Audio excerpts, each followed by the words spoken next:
Hey, Melody, can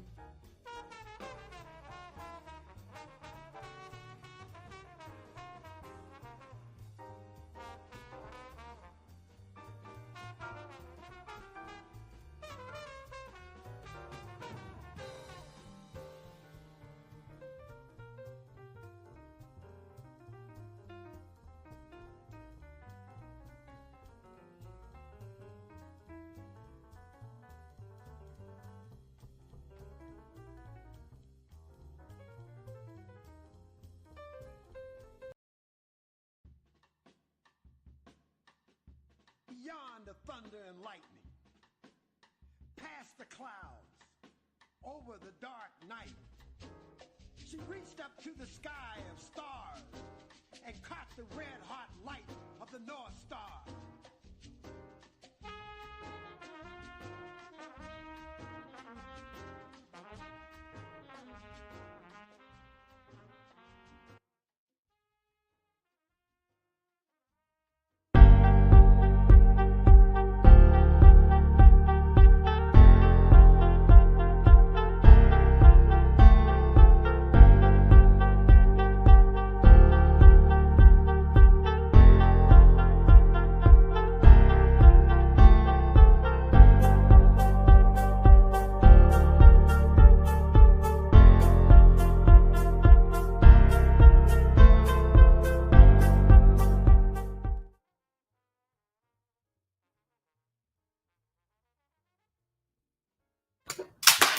The Italian Marxist philosopher Antonio Gramsci wrote in his prison notebooks, quote, "The crisis consists precisely in the fact that the old is dying and the new cannot be born.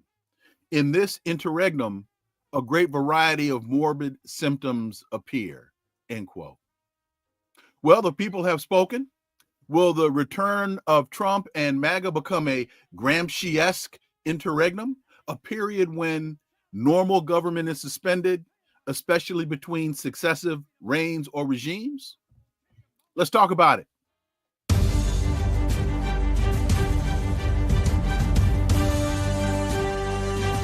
Connecting the Dots with Dr. Wilmer Leon, where the analysis of politics, culture, and history converge.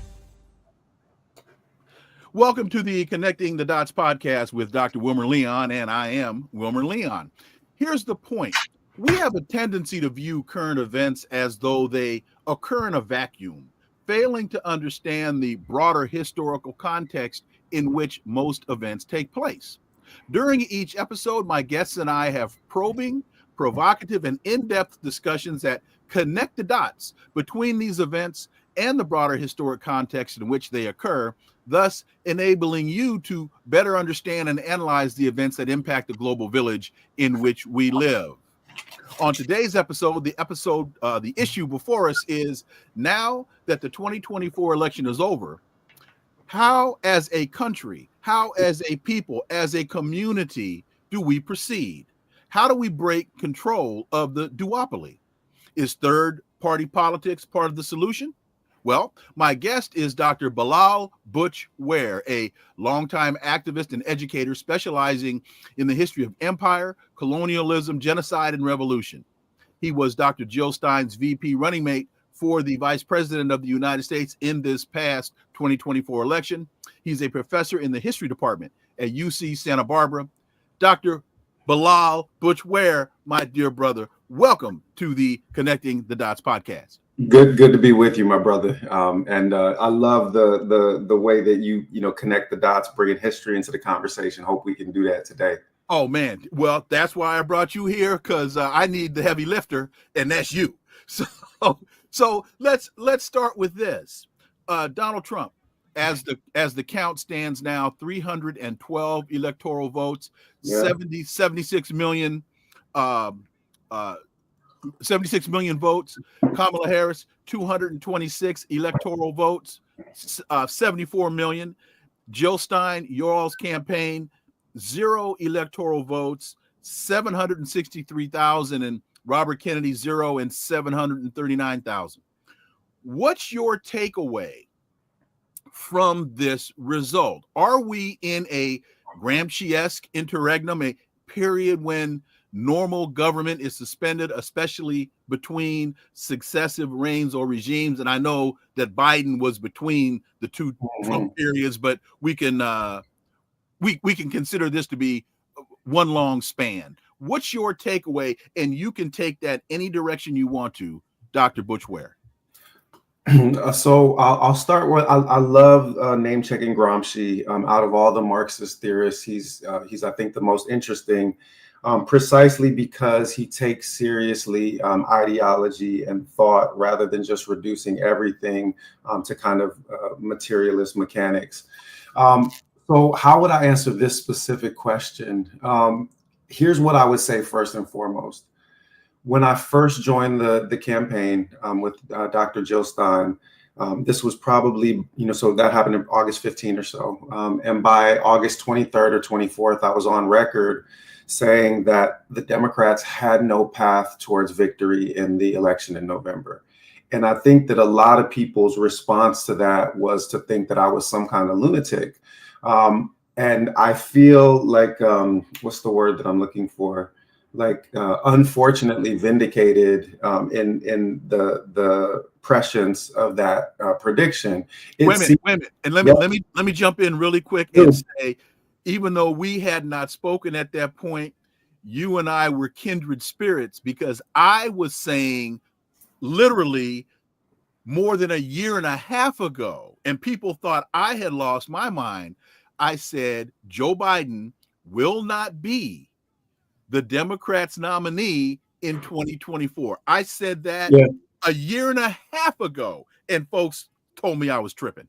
So go ahead. Well, I mean, I agree with you. I wasn't sure that he would step down, but when the corporate decision makers in the party decided that he was a lost cause, then that was, that became a fait accompli. So let's take that, just intersection as a way in, right? There was one decision that happened at that point in time that could have potentially changed the course of the election. Now, so first of all, let's just note that Kamala was not elected; she was coronated. Okay, she was essentially anointed and appointed rather than elected by Biden as as a successor. This really led to and this has been the move, by the way, of the Democratic Party.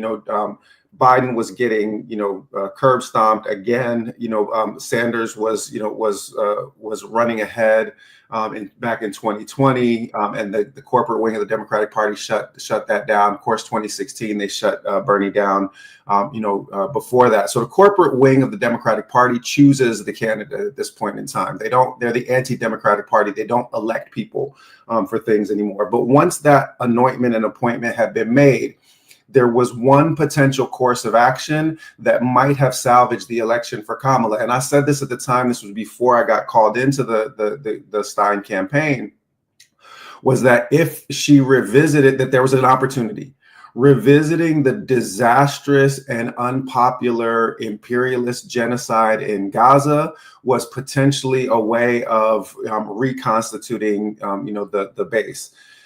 And mobilizing, quote unquote, traditional Democratic voters to come out in support of her. When I joined the campaign a few weeks later, I found that actually things were even worse than I thought for the Democrats. That in 2020, Biden got 65% of the Muslim vote in the swing states of Michigan, Georgia, and Pennsylvania. And he was polling in January 2024 at 12%. Which meant that he needed every last one of those Muslim votes in order to carry those swing states. It was clear to me as soon as I got that data from the Institute for Social Policy and Understanding, Dalia Mogahed, amazing, Muslim, researcher who's been, polling the Muslim community for 10 plus years. When she presented that data to me, I was like, oh, they're finished. They're dead in the water. They have no path to victory. So those electoral college results that you, cited were the single most predictable outcome once Kamala decided to double down on Gaza.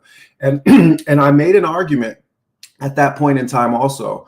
And this was, again, before I joined the campaign. I said that I'm not a Kamala supporter. But if I were a Kamala supporter, I would not throw my weight behind Kamala's campaign without asking anything of her. I think that if your goal was to try to get the Harris campaign to win, then you needed to apply pressure and leverage to them at that crucial moment.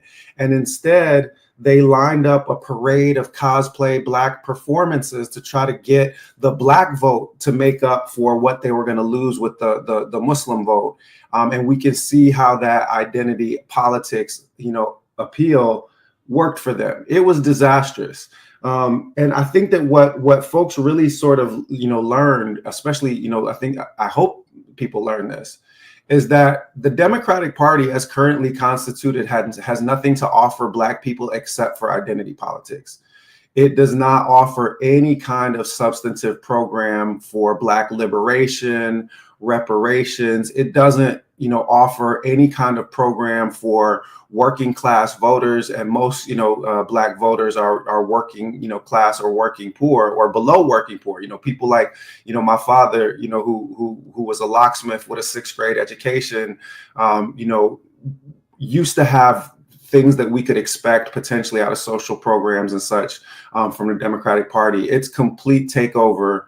The complete takeover of the Democratic Party by its corporate wing has left it, a hollow shell that doesn't have another move except to play identity politics. And, in this election, people were given the opportunity, this duopoly that you cited, to choose between blue fascism or red fascism. And they opted, they opted for, for red fascism. They opted, for a return of Trump. Can you just quickly give your definition of identity politics? Because that term has now, I believe, been weaponized, and it's almost like a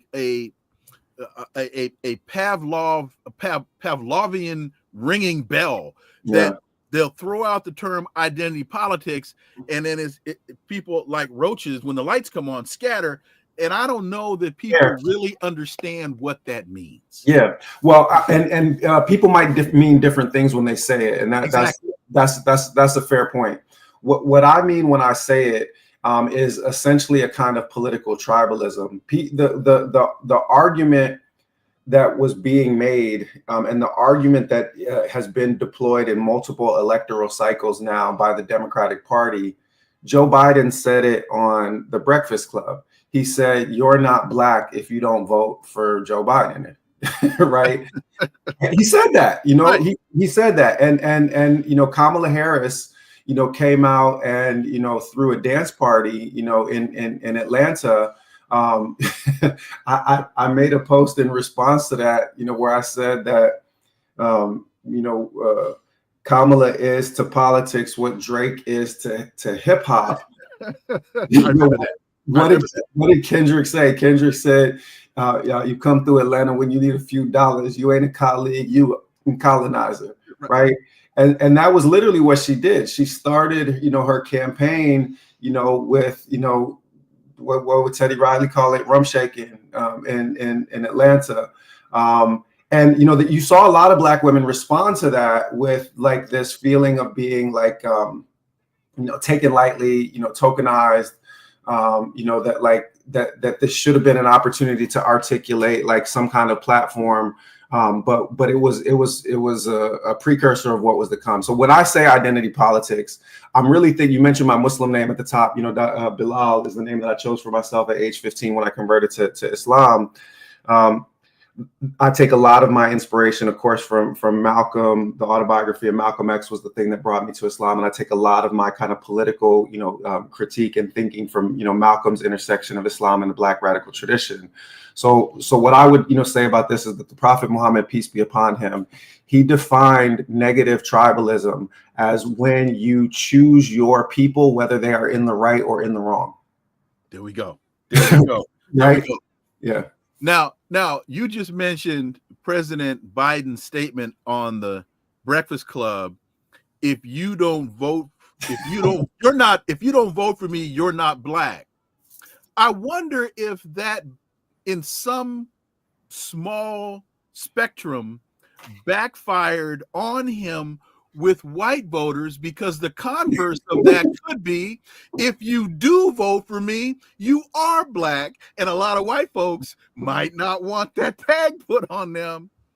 Yeah, I mean, I say that in jest, but it does make you go. There's a kernel of truth at the bottom of it, right? I mean, you know, that anything that anything that is that black is going to produce an aversion response, you know, in a certain portion of the white public. And let me just be clear, you know, I think that there's a tremendous opportunity for third party politics, for breaking the duopoly in this moment, because I think that what we saw, you know, depending on how you think about the counting and the numbers, is you saw something on the order of 15 million people who you might think of as traditionally, you know, at least demographically speaking, you know, Democratic voters, unable to hold their nose and vote for a black genocider in chief, you know, black agents of the carceral state. I think that there's actually a similar number, 15 million, maybe more, who held their nose and did vote for Trump. I think that there are people that are so fed up with the corruption and criminality of Team Blue that they held their nose and voted for Trump just to defeat Team Blue. And I think that if we presented them with an option that did not require them standing next to a blatant white supremacist, an incompetent, idiotic narcissist, I think a lot of people would take that. And I think that there's a moment that presents itself right now where, let's take that hypothetical 15 million, you know, that you could draw from Team Blue, and another hypothetical 15 million that you could draw from Team Red. And then let's take the 82 million Americans that are eligible but didn't vote at all. I think that there is I think that there's a clear opportunity to make an appeal to a populist politics, a worker-centered politics that isn't caught up in the culture wars between liberals and conservatives. I think that, you know, a lot of the issues that we ran on, you know, with the Green Party ticket are 70-30 and 80-20 issues with the American people. You know, things like, you know, Medicare for all and affordable, you know, housing, and, you know, not bombing kids to death and incinerating them in tents with, you know, American tax dollars, not giving, you know, 60, you know, cents of every, you know, on every dollar of the correct congressional budget to, you know, a corrupt war machine, you know, Raytheon, Boeing, Lockheed Martin, General Dynamics, and such. I think that those are all, you know, 70-30, 80-20 issues with the American people, and that we need a political movement that will break people out of this kind of tribalism, this blameworthy tribalism. You know, that people just, you know, essentially vote on the basis of which team they've been conditioned to believe that they belong to. You know, that if you're, you know, quote unquote white and conservative and traditional, that you're supposed to go Team Red. And if you are, you know, from a marginalized identity group, you're supposed to somehow go Team Blue, when in reality, you know, Teams Blue and Red both work for the same, you know, corporations. They both work for the same lobbyists. It's a Hobson's choice, right? You're being presented a distinction without a difference. You know, I'm glad you put it in the team construct, because I had been very critical of Vice President Harris during the campaign, because I didn't believe she was presenting any substantive policy. Nope. We were told that she had earned this. I couldn't figure out what she had done to earn anything. And I was castigated on my various shows for doing so. But about 10 days before the election, after that October 26th hate-filled race fest 2024 at Madison Square Garden, I thought that the angry Latino community might offset some of the Muslims that you were referring to. For example, I looked at the numbers in Pennsylvania in 2020, and Biden carried Pennsylvania by like 80,500 votes. Yep. And when I looked at the census data, 600, there have been an increase in the Latino population by 650,000 in Pennsylvania, half of them Puerto Rican. So I said, well, maybe those angry people will turn out and offset, right? Obviously, I was wrong. So I came out and I said, I think Harris can pull this out based upon these numbers. Then when she lost, I gave the critique. I think you read my piece, Requiem for a Failed. Yes, yeah. And I go through all this to say this. A guy calls into my XM show and he says, man, I don't understand you. You started out against her, you came out for her, and you're against her again. And I couldn't figure out where he was coming from. And then it struck me as I was walking my dog. You keep thinking I'm switching teams. Yeah. And I'm not. I'm just giving you analysis based upon the data that's in front of me. Yeah. I'm not picking a team. I tell people all the time, I'm not a political operative. I'm a political scientist, and I got to look at the numbers. Dr. Ware. Well, but you put your finger on something that's really, really crucial. And I talked about this inside the campaign, and I talked about it a little bit in public.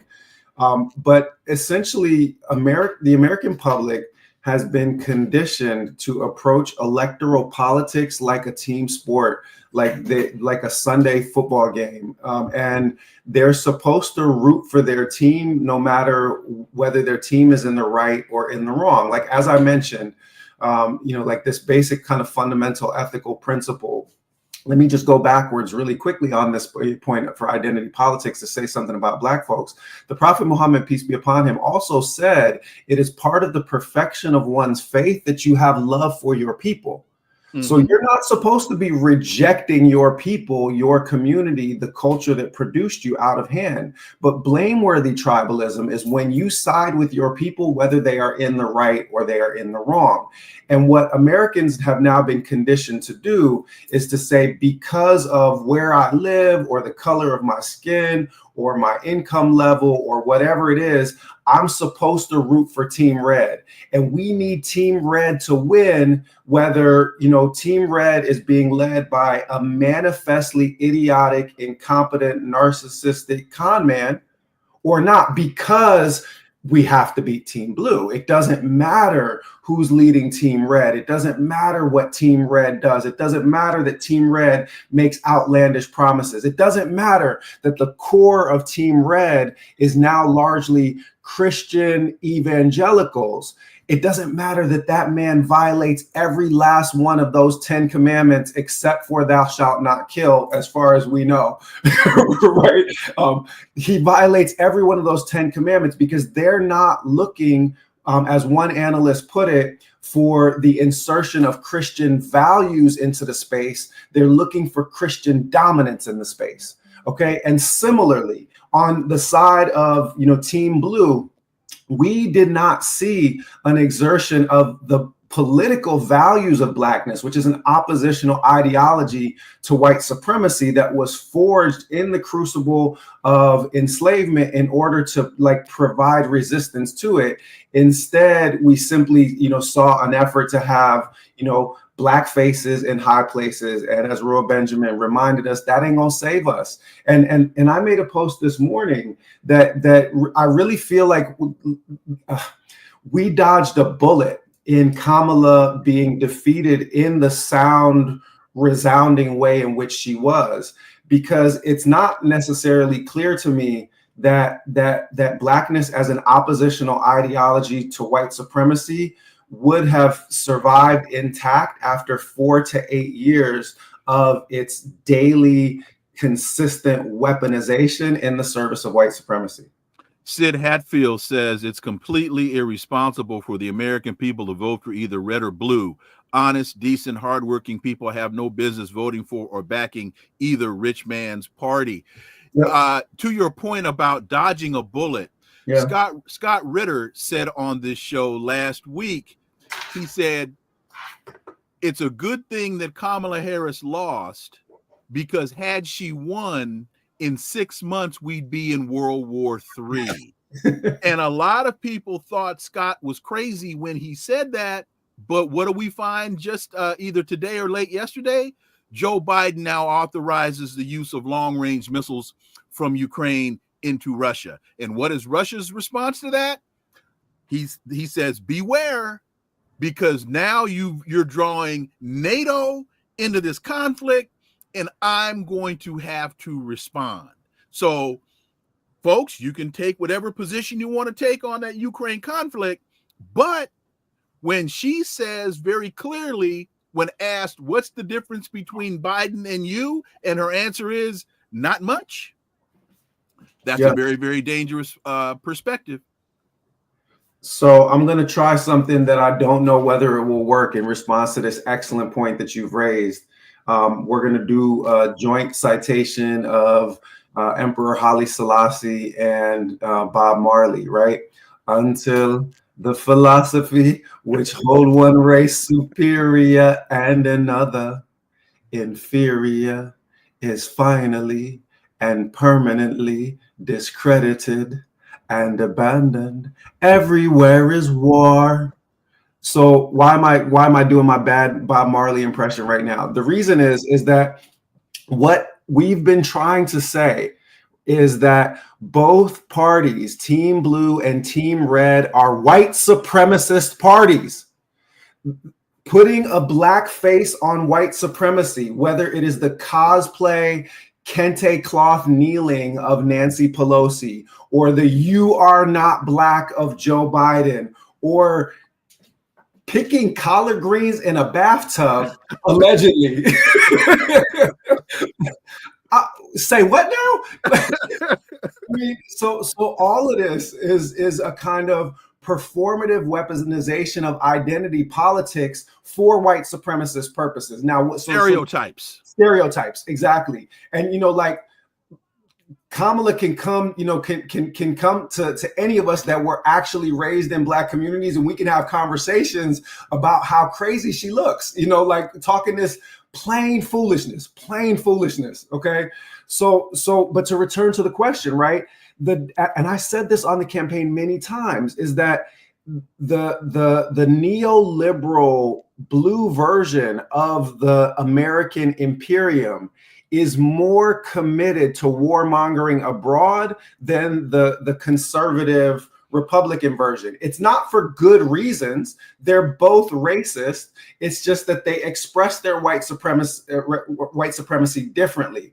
The Team Red has this inbuilt isolationism inside of it that essentially says, F all them people in them other countries. Why does that have anything to do with us here?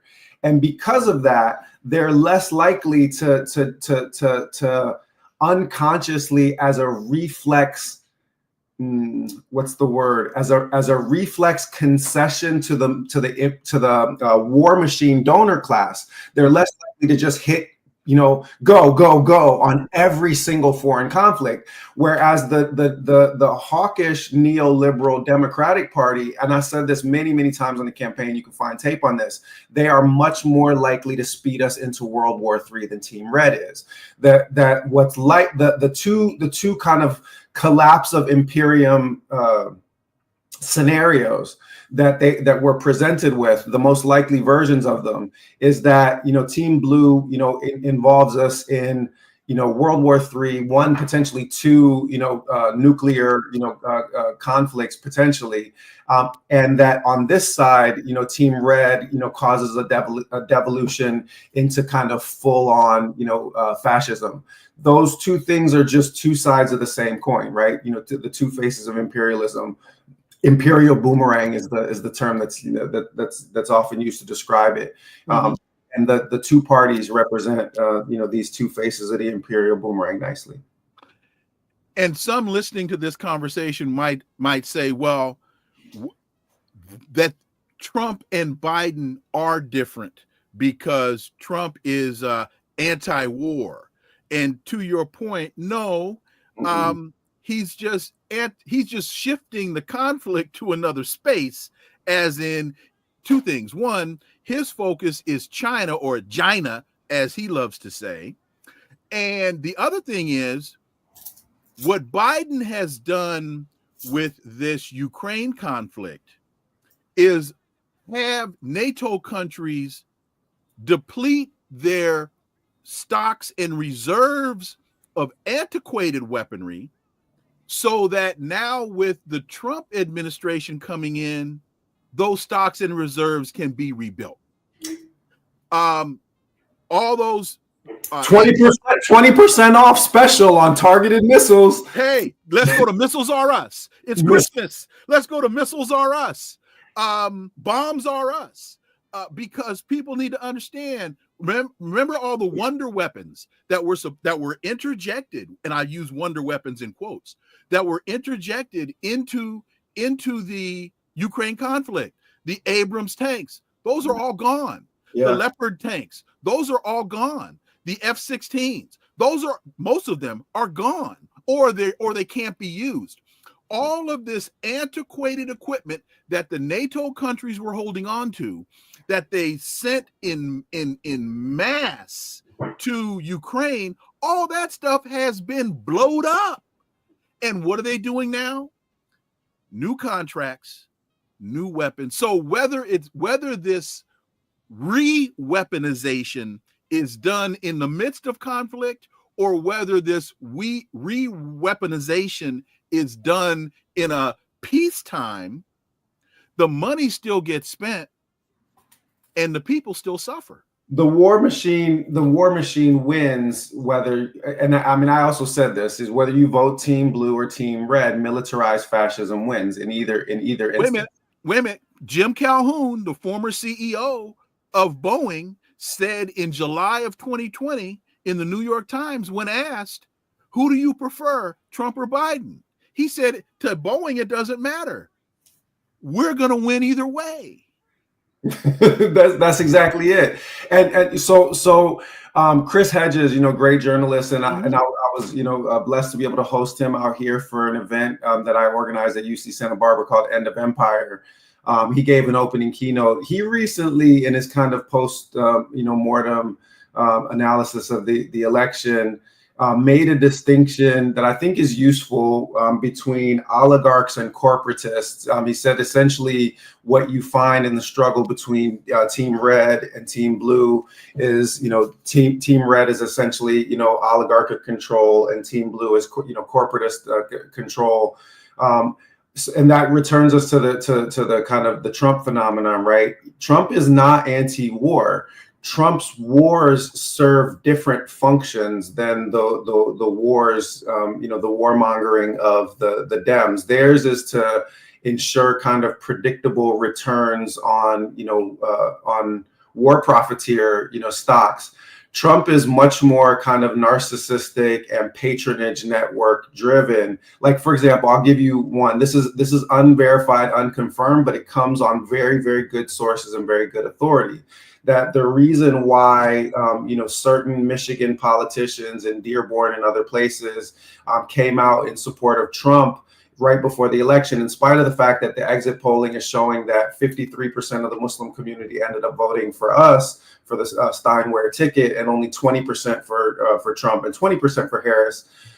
That the reason for this was that Trump essentially made promises to try to topple the Houthis, and that there were Yemeni Americans who, of political influence, who had been, essentially ousted, from by the Houthis, and it was their way of settling scores. With people like Trump, with oligarchs, with kind of demagogues of that kind, the war machine often functions just as simply a kind of personal patronage network. Whereas with Team Blue, it's a little more diffuse and corporatist in its functions. For Trump, everything is a function of his own, sort of massive ego. And if you massage that ego, he'll press any button, that you want him to push. I'm going to throw this out to you and get your take on this. And some of this is in jest, but there is a serious undercurrent to what I'm about to say.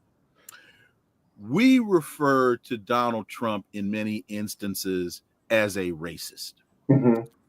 I don't believe that Donald Trump has an ideology, that he's a he's a transactional individual. And so his ideology is based on what's best for him in the moment that he's in. Yep. So he may be worse than a racist because he may be actually oblivious to that. It all depends on what's in it for him in the moment. I look at Bull Connor. He was a racist, but at least he believed in something. And you could, as horrific and sick as it was, you could identify it. You could negotiate around it because you knew what it was. Jim Clark was a stone cold racist, but at least he believed in something. Yeah. I don't think Donald Trump believes in a damn thing other than Donald Trump. Your thoughts? Okay, so I don't disagree with the premise, but I don't see it as an either or. I see it as a both and. I think that Trump can be a racist and also only be concerned with what is in his best interest. Here's the counter evidence that I would proffer in order to defend this case, is that that alongside his father, he was brought up on racist housing policies. Right. He came out and took out a full page ad essentially calling for the execution of the exonerated 5, the so-called Central Park 5. I think that birtherism. I think that he has been consistently personally bigoted throughout the entirety of his life. And I also think that if you were I don't know, making a pie chart of his motivations, right? 99% of that pie chart would be occupied with, him thinking about himself. And 1% of that, pie chart, might be, bigoted white supremacist ideas. But I think that you led us on to something that's also really, really crucial to understand, is that I actually don't think that the average Trump voter is a racist in that way that we would ordinarily think about the term. I think that, and I actually have had this conversation with Trump voters that I was able to successfully persuade to vote Green and to support the Green Party in the most recent election. It was a relatively straightforward argument. I just, simply said to them, aren't you tired of being called a racist? Right. And then I said, I don't actually think that all Trump supporters are racist. I know Trump is a racist. Trump says racist things all the time. And the real dyed-in-the-wool KKK white supremacist types side with him because they identify with that aspect. But I actually think that the majority of Trump supporters don't see a difference between blue criminals and red criminals. And all other things being equal, would rather pay lower taxes, and that they see the kind of patronage politics and this, tax and spend, philosophy of the Democrats as something that inhibits them personally, and not having a distinction between both crooked parties. They tend to vote in those terms. So the argument that I made was, well, what if we could lower your personal income taxes with one simple move? Stop taking 60 cents on every tax dollar and using it to bomb kids to death in their sleep in other countries. We could actually provide social services and cut personal income taxes. And then what if, even going beyond this, like this is a way to try to appeal to Trump supporters, whether Latin or Black or white or whatever. What about, just taking some simple steps to create a better environment for small business, which is supposed to be like the door, to the middle class in America, but has, been systematically stomped out of existence by these large corporate monopolies. Like a simple step of making them, these corporate monopolies, like pay their fair share, an effective, and Bernie Sanders ran on this, minimum effective tax rate of 20%. I don't care if your accountant is David freaking Copperfield, you're gonna have to pay up just like everybody everybody pays up, right? And what about like actually using antitrust legislation that we have on the books to break up some of these monopolies? Because right now what they do is they essentially, they either buy up or price out all competition. And then once competition has been squashed, they provide terrible service at, high rates. They squeeze people out of the housing market, create artificial scarcity, and then we end up with a homelessness crisis and a rent crisis. Simple antitrust legislation, anti-monopoly legislation would help with those things. And I think that these kind of common sense arguments, with the American people, not just about like economic structures like that, but about like simple electoral politics. Like, wait a minute, why do we have an electoral college? Why do we have swing states when really every vote should count? Why not have ranked choice voting in elections, so that we kind of prioritize compromise rather than, partisanship and people banging on each other from opposite sides of the blue-red divide. I think that a lot of these things, are appeals that you can make, to the American people, irrespective of color. And I do think that, like the current corporate media environment, like incentivizes this culture war and conflict across this blue and red tribal divide, between these two football teams. Trump's key advisor, at least during the first Trumpian period, Yeah. Steve Bannon. Yeah. Bannon talked about deconstructing the administrative state. Sure. And I think that went over the heads of a lot of people. When we listen to what President-elect Trump is now articulating and the people that he's trying to put in place in terms of cabinet positions, are we seeing this blueprint more clearly now than we did during the first term? Maybe, but I'm at this point, as much how would I put this? I don't want this to be too flippant, but maybe it's gonna come across that way regardless. So I'm just gonna say it. At this point, I have been more entertained than threatened by his absurd choices. And people forgot this about Trump in the kind of fear-mongering phase that the Democrats were trying to, lather us up into, right? Wait a minute. Let me see if I can read your mind. Please.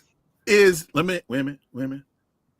He says and promises a lot of insane, crazy crap that he never actually even tries to implement.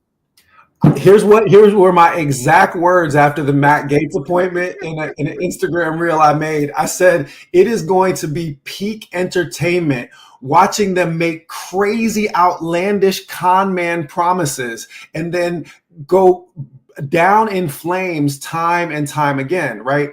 Because people have like the reason why I could never take the fear mongering, so seriously is number one, as Saul Williams put it in his keynote address here at our End of Empire conference, he said, "Since when have we ever been afraid of white people?" Number one, okay, but number two, with Trump specifically, it's as though people forgot how stupid and incompetent this jackass actually is. Like, he says the dumbest things that any of us have ever heard from the presidential pulpit. I mean, I almost used the N-word. This N-word was up here talking about injecting yourself with bleach or somehow getting a powerful light inside the body, I mean, just pure delusional, narcissistic madness. And my argument, relatively straightforward argument, was that a competent, mild-mannered fascist is infinitely more dangerous than an incompetent, idiotic, narcissistic fascist. Joe Biden versus Donald Trump. And look at what Joe Biden was able to do in terms of damage. I mean, look at the scale of deportations. Look at the way that Are you sure you're not talking about Barack Obama? 6 1/2 dozen of the other, my brother. I mean, that's where we are, right? These people, move under the radar with clinical precision to enact a neoliberal fascist exploitative model. And the worst part about it is that the liberals, what they have shown during the last 4 years is that they will aggressively defend even genocide if it's wearing blue. So I'm actually much more hopeful in the short term about our capacities for organizing resistance to the naked, incompetent, buffoonish iteration of white supremacy that is embodied in Donald Trump. I think it's easier to resist. So James H. says he used the bleach thing as an analogy. An analogy for what? For what? For what? What's the analogy for? The American people are the body politic, and we need to inject some whitening into the blood. I don't know. What's the analogy? Make it better by making it an analogy. I feel like you can only make it worse. So in my piece, Requiem for a Failed Presidential Campaign, shameless plug. Wait. Before you go further, how about Joy Ann Reid telling us that Kamala ran a flawless campaign? Go ahead. So sorry, Requiem for a flawless campaign, please go ahead. Okay. I said Hillary lost to him in 2016. Now Harris lost to him as well. Yep. Trump has prevailed again. Why? Don't ask why Harris lost. Ask yourself, why did this race-baiting, xenophobic, religious bigot, and those aren't my words, those are the words of Lindsey Graham. Yep. Why did he win again? Are we asked when we sit back and cry in our beer over the loss of Kamala Harris, are we, and not to say that these questions are mutually exclusive, but are we asking the wrong question? Yeah. Maybe we need to be asking ourselves, why did he win again? So for the record, my beer is non-alcoholic, but as I cry in my non-alcoholic beer, so I love this question, and the reason why I love this question is that it takes me back in time to 2016, and it takes me back to time in 2016 when people were, thinking that Trump can't win, and that there was this conversation. It seems distant now, perhaps, but there was this conversation where there was a straight-faced argument that because of demographic changes in America, that Republicans might never win another presidential election. You guys remember that argument, right? That people actually said that with a straight face. And I remember sitting there, I was like, man, how long have y'all been in America? Because I've been in America my whole life, and I've been in Black in America my whole life. And here's what I understood about being Black in America. Never bet against white supremacy. Never. The reason is that you might occasionally deal it setbacks. You might occasionally win a wager, but you will never be disappointed. If you try to bet against white supremacy, you're going to be consistently disappointed. You need to organize against white supremacy, but never expect America to choose the option that repudiates white supremacy. It's just not in America's DNA to do that. What I've learned, sadly, and we're now seeing this, also come true in the kind of liberal backlash to the Kamala defeat, is that if you tell Americans who to hate, they'll follow you anywhere. They'll follow you anywhere. And that's what I said in 2016. And we need a politics of solidarity and love, not a politics of hatred. And that means transcending identity politics, my tribe, right or wrong. To say that my tribe are the people that look out for all the tribes. My tribe is the people that wants, actual equity and justice for humanity. My tribe is humanity. For me, as a Muslim, the most radical argument that the Quran made is also its simplest argument.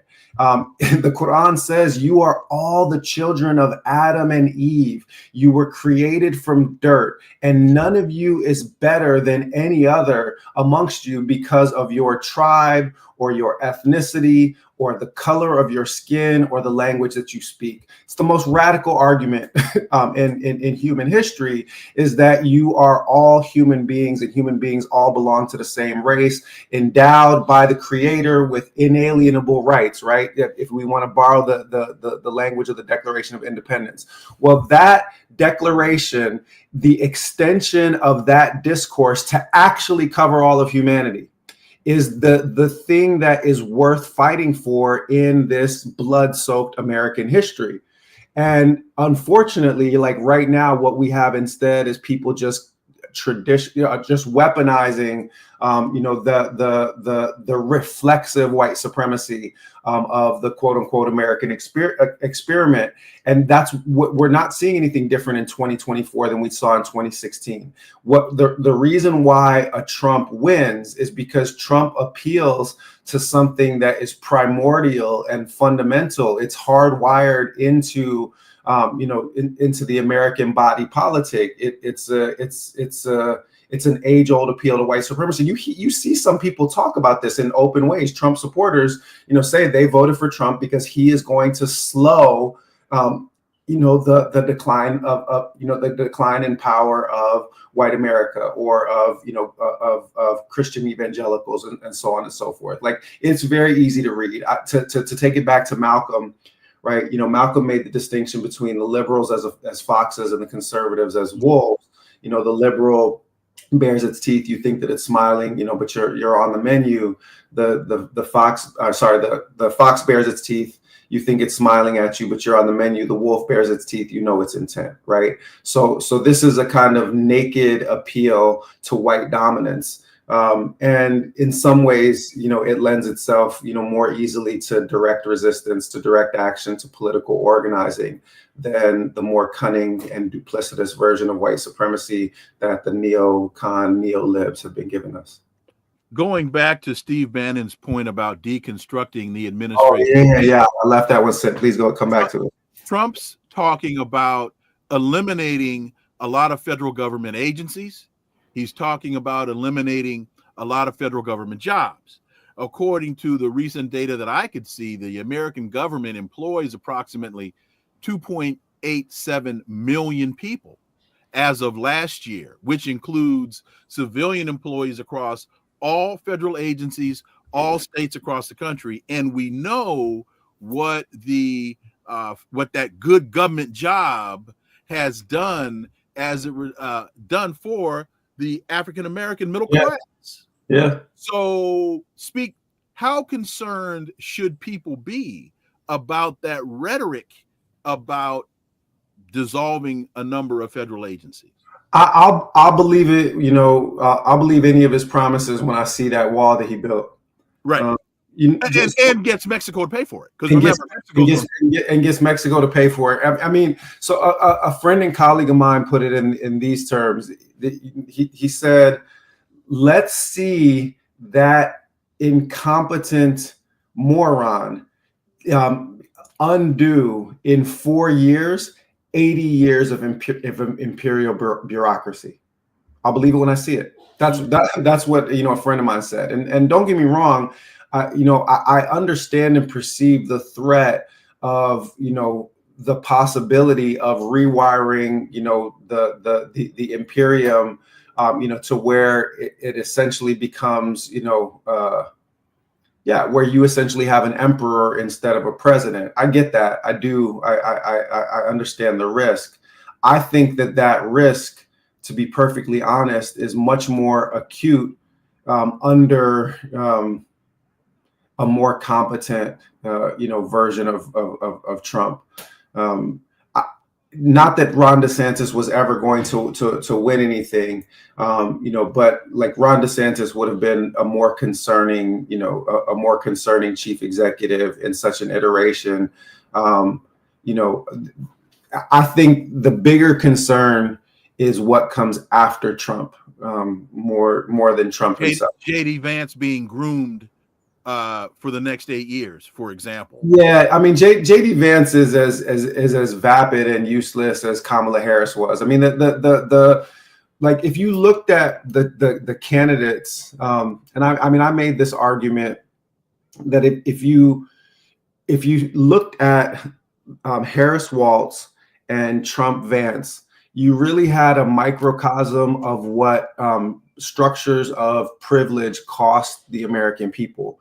And I'm not just talking about racial privilege, I'm also talking about political privilege. Like, these two parties have been so coddled that they field now consistently mediocre or sub-mediocre, candidates, because privilege preserves mediocrity. And when you do that generation after generation, it's a race to the bottom. It's just a matter of time before you land on, a Trump, who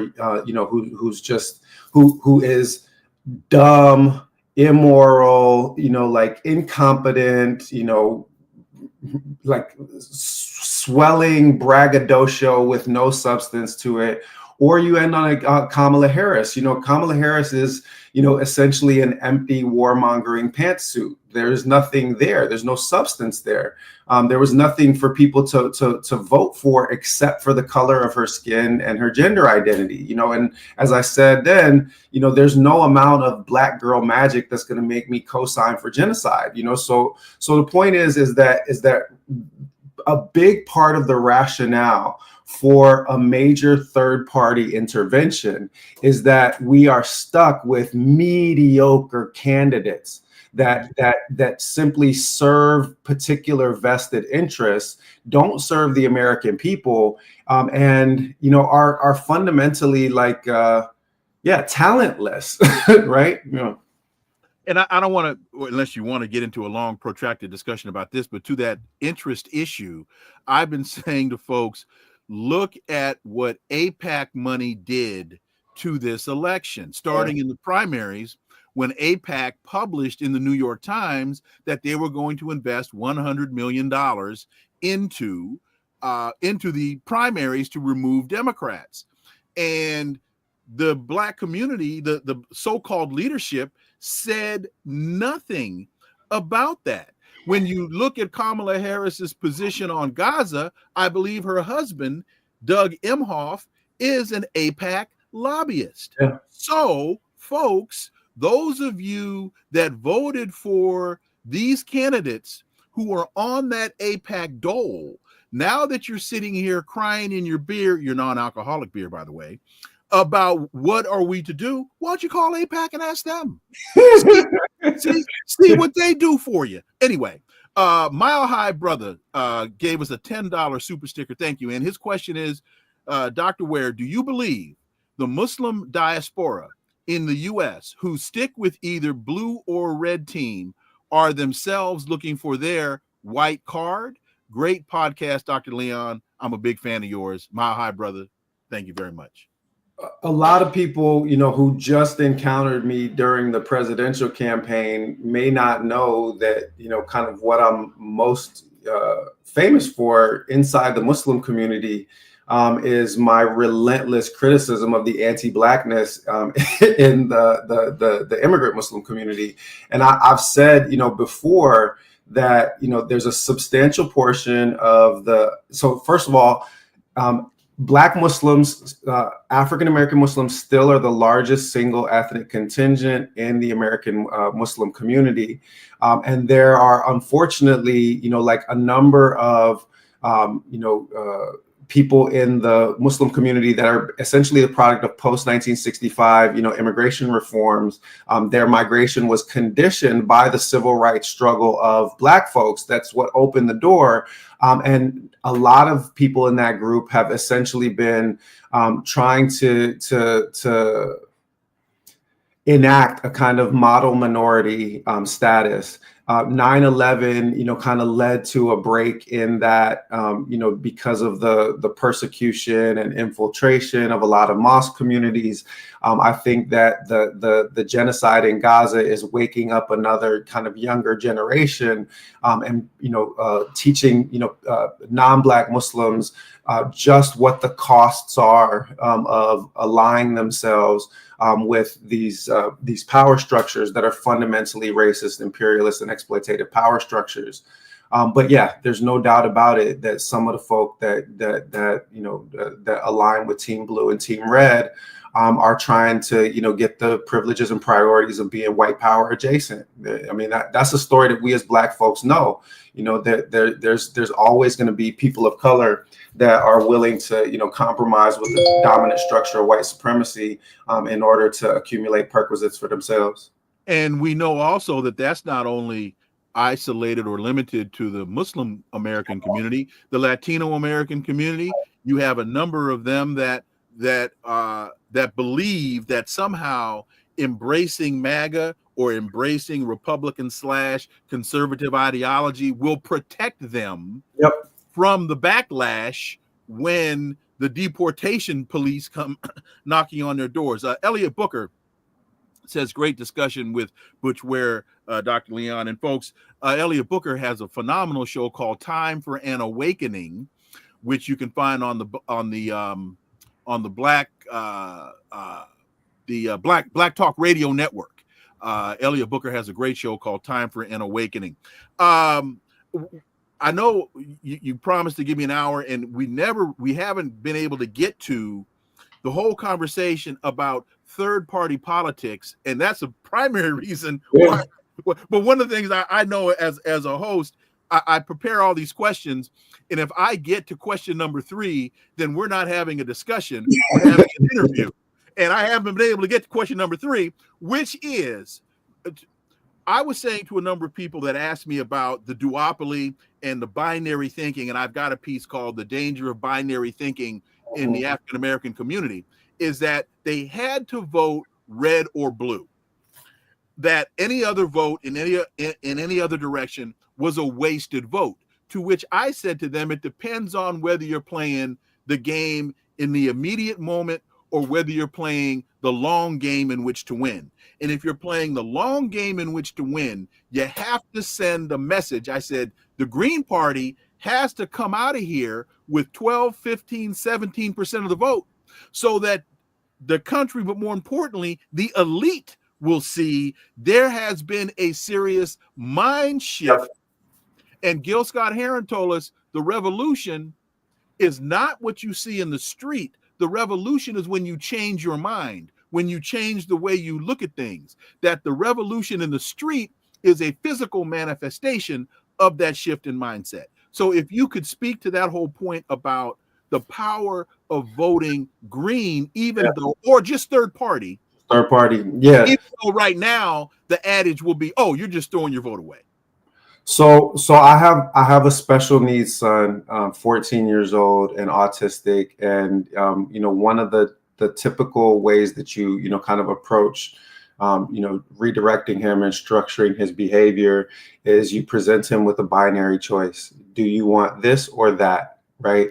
Mm-hmm. And in what I've presented as the parent, I have defined the realm of the possible by the 2 choices that I've given. It's an illusion of choice. He's being made to choose between 2 things that are both outcomes that I've chosen, right?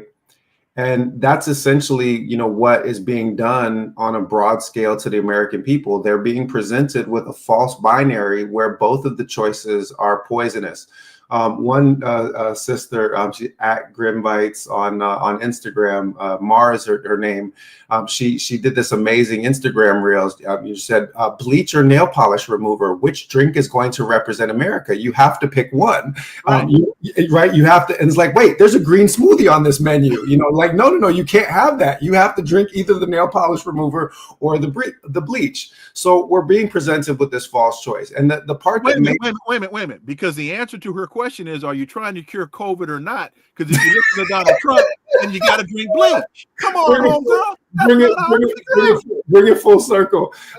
Well, but in all seriousness, like it causes the American people to literally vote against themselves. And what do I mean by that? Is that polling says that 63% of the American people say that we need a flourishing, vibrant third-party alternative because the Democrats and Republicans are so bad at their job. That number spikes to 70% if you're polling independents, and it's above 50% or right around 50% for both Democrats and Republicans. So what that means is that the American people as a whole are like 2/3 of the population accepts the premise that these are two broken parties and that we need another alternative. But then the propagandizing that they are subject to by the corporate media, which works for the two parties, says you're throwing your vote away. You can't throw your vote away, but you have to vote against those people because those people, are bad. They're going to turn your kids gay, or they're going to turn your kids Christian, like whatever the fear mongering is, from various perspectives in the culture war. And all it is doing is it is entrenching these two false choices as a single consolidated choice that no one is allowed to opt out of, despite the fact that when directly questioned on the matter, everybody understands that these two choices are catastrophic and we need a third choice. Wait a minute. And to that point, I say to people all the time, we were told at the beginning of 2000 or 2004, Barack Obama couldn't win, that he couldn't win. That's what we were told. Of course. And he won twice. Yeah. So if we had followed the logic that we keep getting presented with, there never would have been a President Barack Obama twice.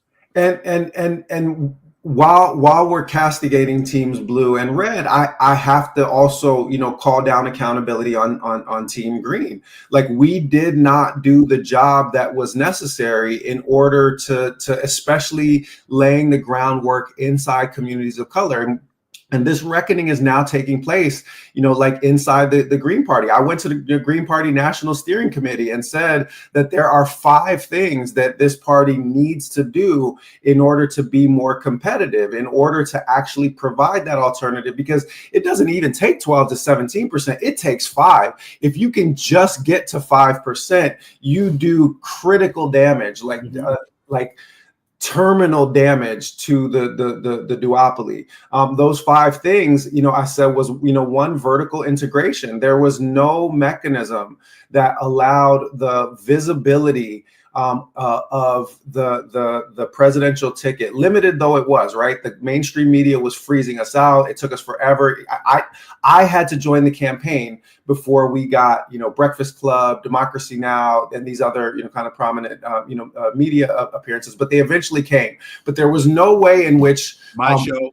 Exactly. Inside the issues on Sirius. Inside the issues, 100%, right? Like, all of those conversations became, facilitated, but there was no way for that to directly translate into building Green Party national strength, nor was there a direct way for that to matriculate down to the roots of the Green Party and local chapters and state chapters. There's just a lack of vertical integration inside the party as a whole. And Chris Hedges has talked about, kind of some of the challenges in that structure. The second point is culture. And with all due, kind of love and respect, and I've pointed out in the past that, Annie Young, who was basically my godmother, another single mother who raised me alongside my actual mother, was the first ever elected Green Party official in the state of Minnesota. She served from 1989 to 2018. And I saw, what this Black and Indigenous woman, was able to do, as a public servant in the city of Minneapolis. And having said that, there's a problem of culture in the Green Party. The Green Party has been happy just to stay on the field. Mm-hmm. And that ain't enough when you're talking about actual liberation, right? It's just not enough. There's too much at stake when you've got these two warmongering parties that are either going to blow us all up or poison us, our environment. You have to be playing to win. Yeah, go ahead. That statement takes me to Dr. King's "Where do we go from here, chaos or community?" and tell me whether or not this applies to the Green Party, which to a great degree is white liberal. Yep. He says you can't trust white liberals as it relates to the interests of people of color because they are interested in sparing you the brutality of the lash, but they are not concerned about equality. So the pushback that I would have on the characterization is that I've encountered very, very few liberals inside the Green Party. What I encounter inside That's a stereotype or a perception. Yeah, well, so what the way that I would inflect it is that you find a lot of white progressives, you find quite a few, white radicals, you find a lot of hippies, you find a lot of white environmentalists. You don't see very many liberals, just to be blunt about that, so that would be my kind of principal response. However, right, that gets me to the last point. So I'll save the full exegesis of what you asked to finish the 5 things that I gave to the National Steering Committee. So the first was about vertical integration. The second was about transforming the culture. The third was about fundraising. Okay. Mm-hmm. It does not matter how good the candidates are if you are being outspent 1,500 to 1 by the Democrats and 1,000 to 1 by the Republicans.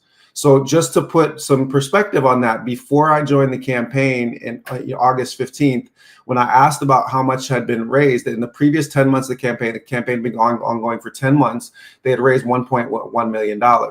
In the 2.5 months that I was on the campaign, we raised essentially that same amount. So we're raising funds at 4.5 times the rate, and it's still not enough to be competitive. It doesn't matter what your candidate quality is, and that's related to that kind of that white progressive happy to stay on the field attitude. Is like, well, we're not about money, And I said, the Green Party needs to learn how to raise green, because you have to do it to be competitive in this environment. And you can do it in ways that are ethical. You don't have to take corporate money. You don't have to take PAC money, but you need to go get that money, because you need to run national ads when they are running hit pieces on you left and right. You need to be able to compete in that environment. So the third was fundraising. The fourth was team building. There was a kernel of truth in the critique that the Green Party only shows up every 4 years. It's not a true statement. It's a disingenuous statement, because we don't have the money to run national advertisements even during a presidential campaign, much less to tell you about the local park and recreation board candidate like Annie Young was in on the south side of Minneapolis.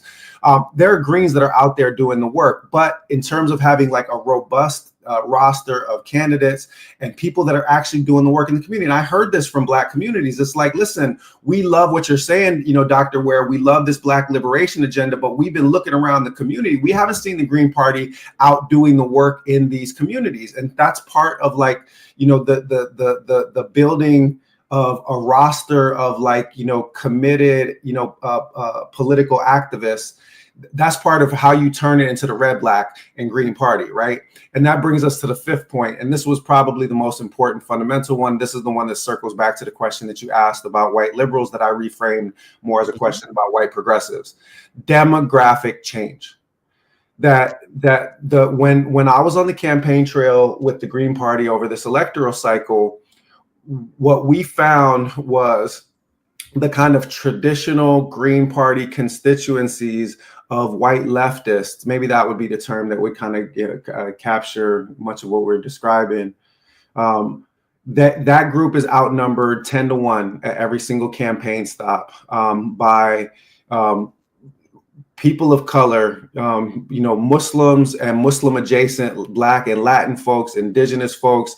There was a whole ass freedom movement that was manifesting initially around Palestine, but it was also connected to a lot of the Floyd uprising that had preceded it. It was, fueled and is still fueled by the kind of Black liberation philosophy of, people like Thomas Sankara and Malcolm and Kwame Ture and others that caused us to see Black resistance in a broader ideological framework that then made space for brown power movements, that made room for Chicano empowerment movements, that you saw on the ground this diverse body of apostates from white supremacy. And that until those people are given access to leadership inside the Green Party, then the Green Party is going to struggle, with the kind of electoral results that we saw in this last cycle. And while I'm committed to continuing that work to transform the Green Party, it is also abundantly clear that we need something beyond the third party alternatives that we currently have. Because yes, we finished third, dope, love it. And if you take all of the third party alternatives, it's still not enough for a fundamental intervention in American politics. And we need that fundamental intervention in American politics. So I'm looking to, to do that building and revolutionary transformation inside the Green Party. But it's also clear that that is necessary, but not sufficient for what is going to come next. 2 points. I'm going to combine them, and I've got 2 more questions. If you can just give me just a couple of more minutes. Leon 008, I am a married Black man in Central Texas, and I voted for you and Jill. I voted for 2 others who ran in Texas too. That, and then G-Man says, no hate here. What has the Green Party done on substance? Yeah. So with respect to the first brother, so this is one of the things that I would say about the electoral results that you cited. The 730 plus thousand votes, and there's a lot of questions that I actually have about the numbers of the final voting result. I'll give you one that comes from the state of Texas. Eddie Espinosa, wonderful candidate, ran as railroad commissioner in Texas. I had the opportunity to campaign with Eddie, 3 or 4 times. Eddie has maybe 400 followers on his Instagram feed. And when we were going out and speaking, there were crowds, thousands of people in the state of Texas that were gathered to see Dr. Jill and myself, speak. Eddie Espinosa got 275,000 votes in the state of Texas, and we got 82,000. He got 2.75% of the electoral vote in the state of Texas, and we got 0.7. I have trouble reconciling how precisely that happens in the state of Texas, given what I witnessed with my own eyes on the campaign trail. And it doesn't quite add up to me that, they had this 0.4% number essentially running for all of the third party, it was for us, for RFK, and for the libertarians. I just have questions about who was counting and how it was being counted. And unfortunately, Green Party, lacks the resources to undergo like thorough recounts of all of these things, and recount rules in a lot of places make it so that you can't even do a recount unless it has the possibility of changing the outcome of the election, which essentially means that if they want to, they can tell you anything about what happened in that election. That's number one. With respect to the second question, the point is well taken. So in every single local community, there are Green Party politicians that have been doing work of substance. I told you about one that was like, transformative, in my own experience on the south side of Minneapolis after I moved from DC. And there are folks like that in so many of our communities, 1,500, plus Green Party elected officials to different offices around the country over the past couple decades. There are Greens that are doing the work. In none of those places is that work sufficient, and in none of those places have Greens been showing up for Black communities in the ways that we are going to need to show up for Black communities. And that's something that putting my voice and my weight behind the Black caucus in the Green Party, the Latin caucus in the Green Party. There's a lot of discussion now about formulation of a national Muslim caucus in the Green Party, because there are Muslim caucuses in various state parties and so forth. That there's a mountain of work that needs to be done, and that's what I meant when I said that there is a kernel of truth in that in that criticism. But as a party, and bigger than the party, just as a movement, we need to do the work, because it is painfully clear that neither the Dems nor the Republicans are gonna do it for us. I mean, they're not doing the work either. Let's be blunt about that. Like them show up in our community every 4 years, to make a bunch of wild, crazy promises that they have no intentions of keeping. Malcolm said it, you put them first and they put you last, and that makes you a chump. It makes you a political chump, were his exact words. And we should be tired of being, chumped, and we should be wary and making demands of the Green Party or any other party, that wants to represent our interests as a community. We need to be making those demands, and I expect folks, to ask me those kind of pointed, questions, because I'm asking those same kind of pointed questions of Green Party leadership. And to that point, Shelley H., what about international Green Party coalitions? And that takes me to an even deeper discussion about the internationalization of our plight, not only as communities of color, but we can talk about that on our class level. We can talk about this on a number of levels. And Dr. King was about the internationalization. Malcolm was about, and that's what wound up getting them both assassinated. But that issue about coalitions, let me get to this final question, and I want to go back to an earlier point, and that is I made mention of the fact that President Biden has authorized Ukraine to use powerful long-range American weapons inside Russia, which is basically escalating this issue unnecessarily. And now you've got Canadian Prime Minister Trudeau is supporting German Chancellor Olaf Scholz's decision to personally call President Putin, stressing that there has to be a certain level of interaction with Putin if there is any hope or honest intention of ending the war. And what this says to me is that Europe has now finally come to understand the guy that was driving this train, the guy that was behind the blowing up of the Nord Stream 2 pipeline and creating the environment for all of this conflict, is on his way out, and a new perspective is necessary so that the dust can settle and it won't be nuclear dust in Europe.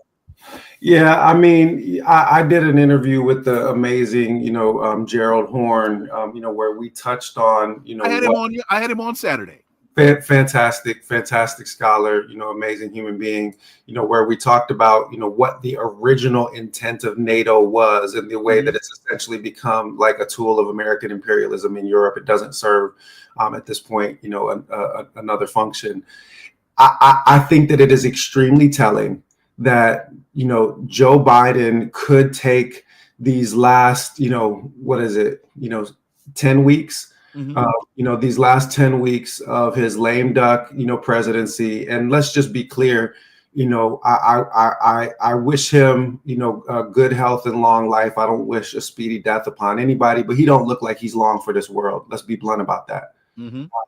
So he is about to take his deeds to the grave with him. And instead of, calling for an arms embargo or a ceasefire, to put an end to a Nazi-level extermination campaign of the Palestinian people, he is instead, essentially trying to put one last foot on the gas with respect to NATO expansionism. And, it's like let me just start World War III real quick in these last 10 weeks before I have to check out of office. And that, in a nutshell, depicts the utter moral bankruptcy and political corruption that is at the heart of the Democratic Party in 2024. I would just add to your statement, Joe Biden doesn't have to call for an arms embargo. He can do it. He just has to stop shipping the arms. He needs to call himself. Maybe he needs to call what was that brother's name?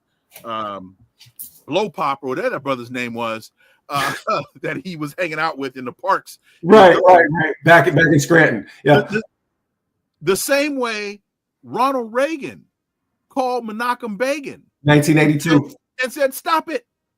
Yeah, we're not going to back this anymore." All it takes is a phone call. And by the way, this is a really, really important point, because I brought this up a number of times to show how Reagan, black-hearted devil that he was, right? He called Africans monkeys, and when he hosted dignitaries at the White House, was caught on tape with Nixon saying that this is the first time they ever wore shoes and suits, right? So this is, and the man who gave us homelessness as it's now constituted, had enough of a moral compass in order to call Menachem Begin and put an end to what he called the Holocaust in 1982. He called what the Zionists were doing in Lebanon a Holocaust, explicitly comparing it to the Nazi extermination campaigns of the Jews. Now, what has changed that Joe Biden can go for 13 months and not make that phone call? And it's not just that the Democratic Party is now light years to the right of Ronald Reagan, which is true. The Democratic Party today, which is represented as the quote unquote left, is light years to the right of Ronald Reagan. But there's something deeper, which is that, in my view, Ronald Reagan was still making decisions as to what he thought was in the best strategic interests of the United States government. Mm-hmm. American presidents no longer make decisions on the basis of what is in the best strategic interest of the United States government. They make decisions on the basis of what is in the best interest of the corporations that control the United States government. Dr. Bilal Butch Ware, my brother, thank you for that clarity. Thank you for the time. You gave us more time than we had originally agreed upon. Greatly, greatly appreciate it. Thank you for joining me today. Look forward to having you back. Anytime, my brother. It was a pleasure. Take care. Folks, thank you all so much for listening to the Connecting the Dots podcast with me, Dr. Wilmer Leon. Stay tuned for new episodes every day. Also, please follow and subscribe, leave a review, share the show. Tomorrow, we're going to have Chairman Omali Yeshitela on to give us an update to what's happening with his case and his appeal, as well as how does he perceive the political future for people of color, for Africans going forward. Follow us on social media. You can leave all the links below. You can see all the links below to the show in the show description. And remember that this is where the analysis of politics, culture, and history converge, because talk without analysis is just chatter. And we don't chatter here on the Connecting the Dots podcast. See you again next time. Until then, I'm Dr. Wilmer Leon. Have a great one. Peace. I'm out.